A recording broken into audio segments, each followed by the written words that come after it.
Hello and welcome back. I've got the XK going. It's out of its bubble. It's sunshine, it's summertime, it's getting on to 30 degrees today, so it's going to be a pretty hot day. It's taken me a while to get it out, but it is finally out, and beginning of July it's due for an MOT. And yeah, I've got a fail on my hands if I don't rectify what I found. Done a couple of little jobs to it just to make sure it's good, new wipers and things like that. But this job is such a simple, easy job, and I see it so many times on the forums and Facebook. Should you do it? Should you not do it? How's best tackle this job?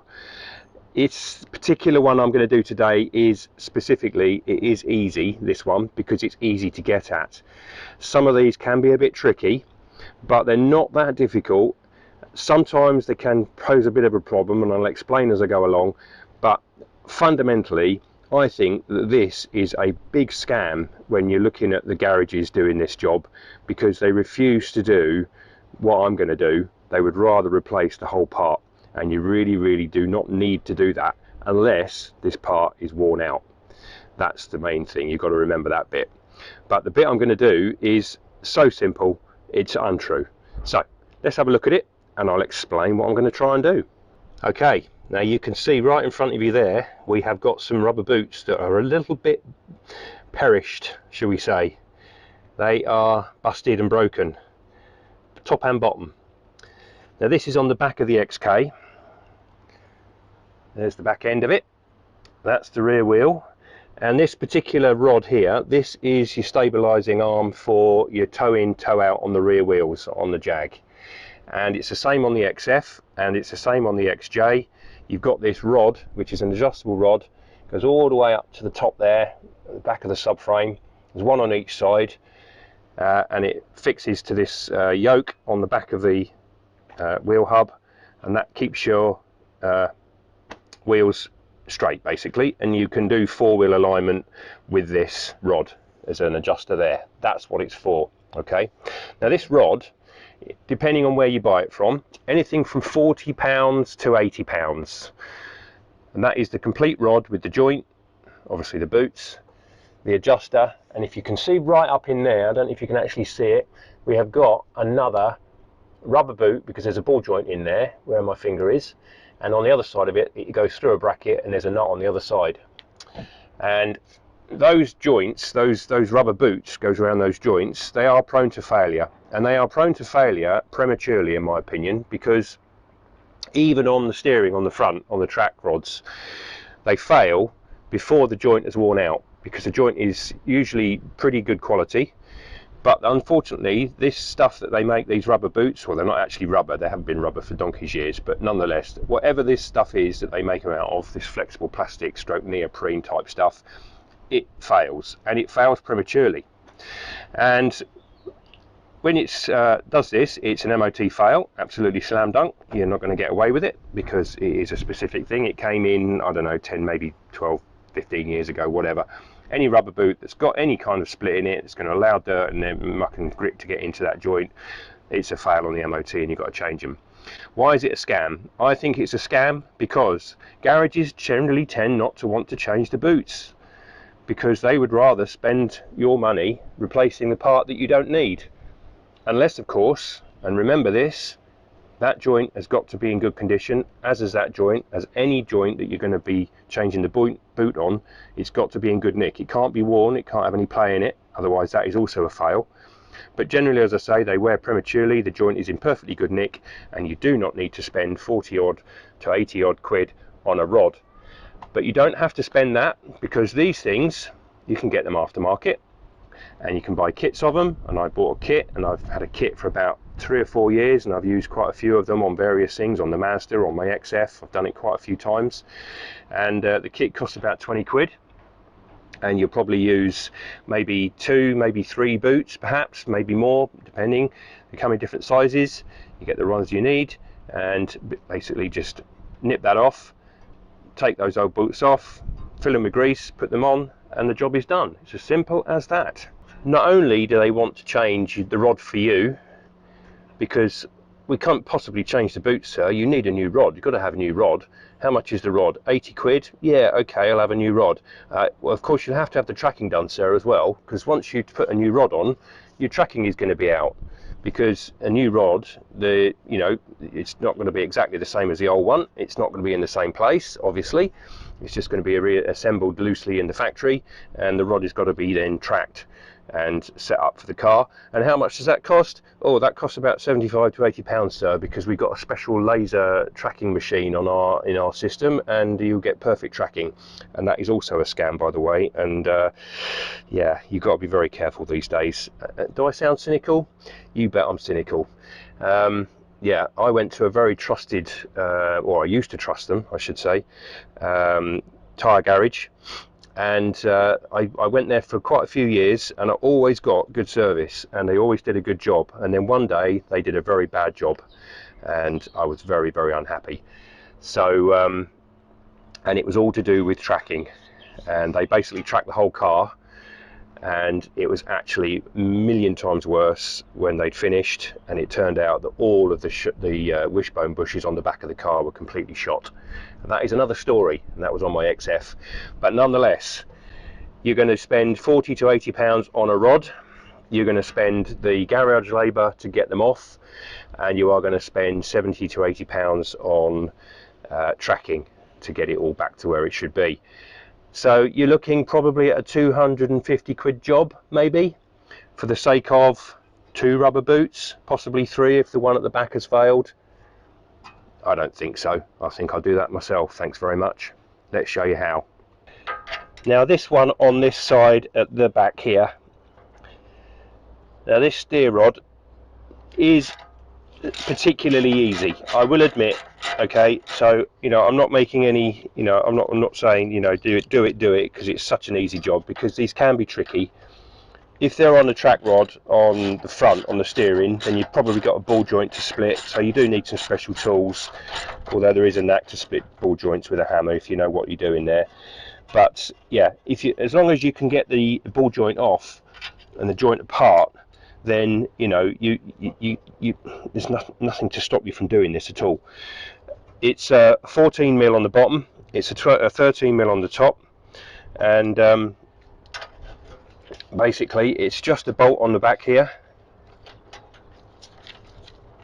You haven't got to do anything special other than jack the car up, make sure it's supported. I'm not going to take the inboard joint out because I don't need to do that. That is one of the really hard things to do on an X type Jag, XF, XJ, XK, if you haven't been there before, because the nut on the end of the joint tends to rust because it gets neglected, and somebody has the car and they never do any kind of maintenance to it, and everything goes rusty on the subframes. That's another one of the things on these cars. The subframes go bad and everything goes bad then, so that can be hard to get out. I think I spent probably the best part of a morning trying to get the ones on the XF once that I had to do. Exactly the same, it's just a nut on the end of a spigot. Holding it is the problem, but it's like 1/8 of a turn. There's hardly any space to get in, and when you've got a seized up nut on the end of a spigot that you're trying to hold with a set of mole grips, it's not fun. But nonetheless, all I need to do on this car is, and luckily just on one side, the joints on this side, and in a minute this will come out. Okay, so I've just put the jack under the wheel hub just to give that a little bit more chance of pulling out. It's just a little bit tight at the moment. There we go, and she's out. There we go, and there's your rod. Simple as. Okay, once your rod's out, next thing is to get the little spring clips off that you need, which are under here somewhere.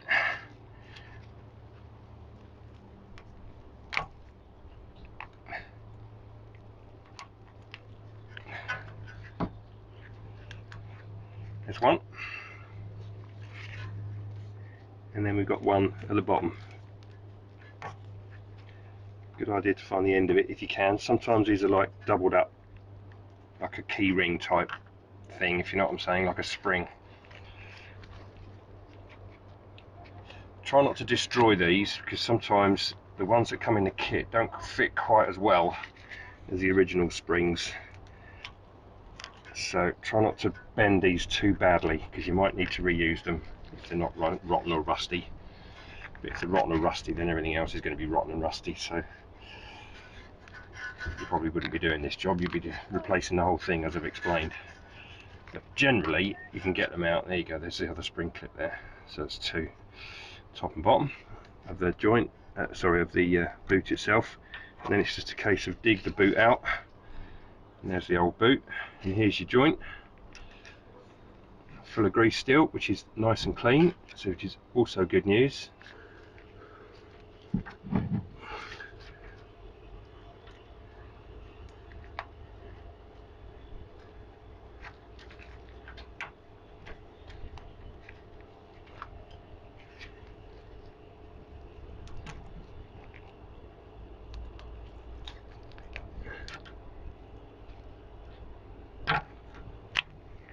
There you go, she's out.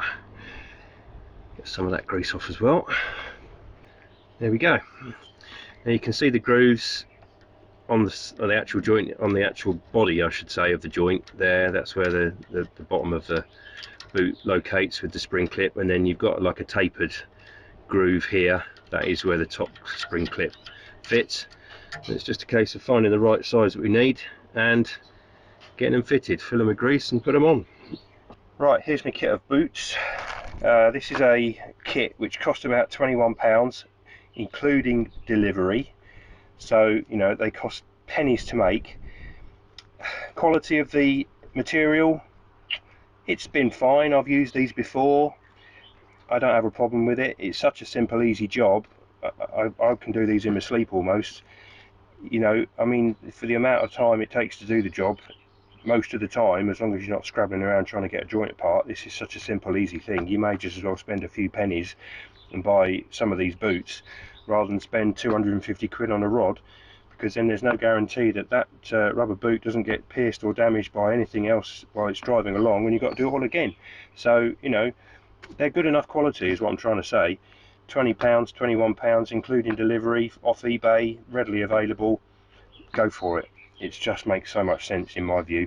You get a selection of sizes, small ones, medium. You get most of them are medium because they're the common size, and then you've got some big ones there for some bigger joints.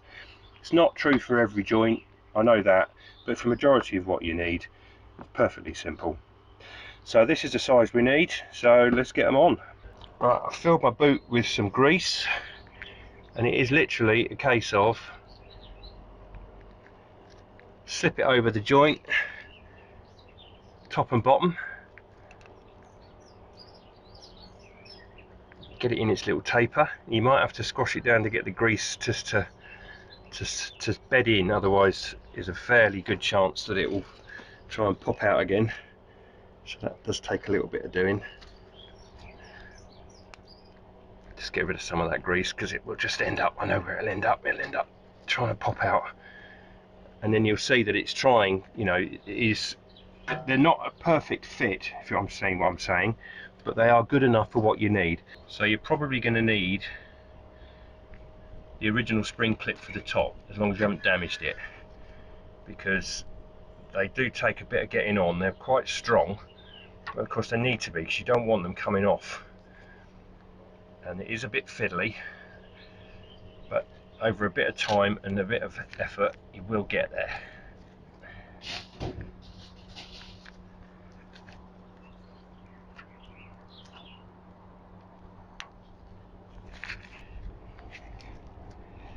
Okay, so we're over the ring, over the top of the joint. Just got to get it underneath the rubber.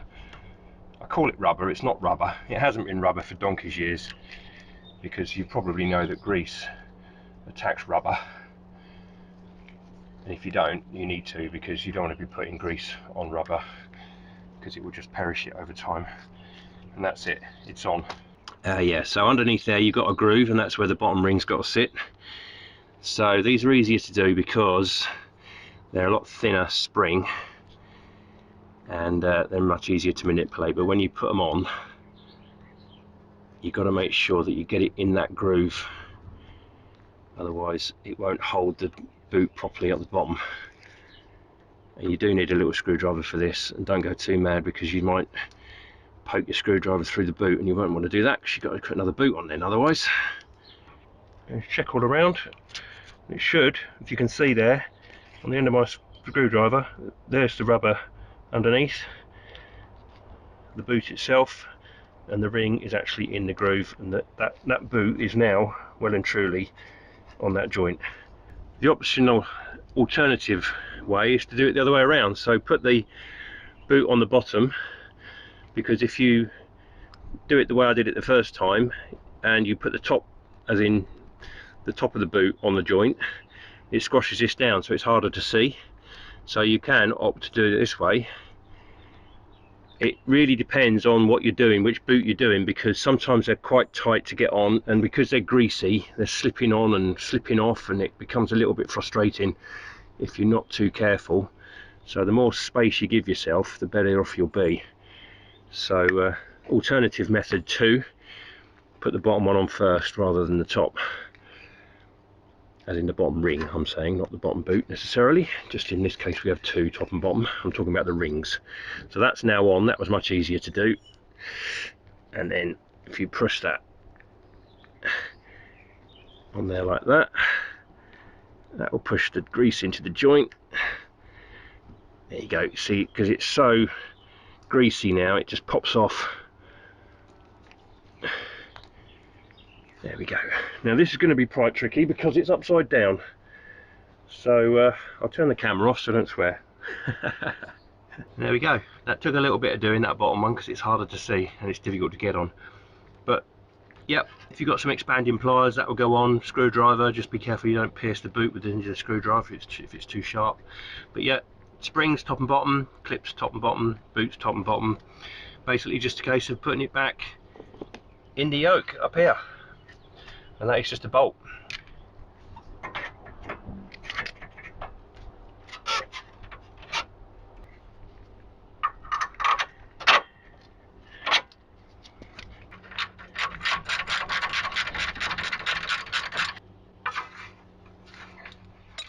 So if you want to save yourself a lot of money for the sake of a couple of quid on a couple of boots, then do this job by all means. You're not breaking any rules, you are just replacing some rubber covers, or some, I keep calling them rubber, they're not rubber, but you know what I'm talking about, some plastic, neoprene, whatever they're made of, covers that are just covering up your ball joints.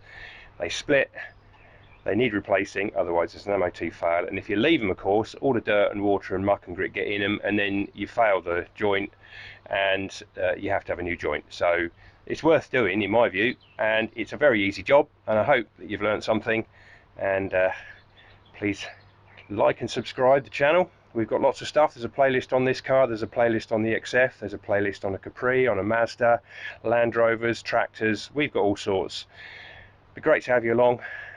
Till the next time, take care and bye for now.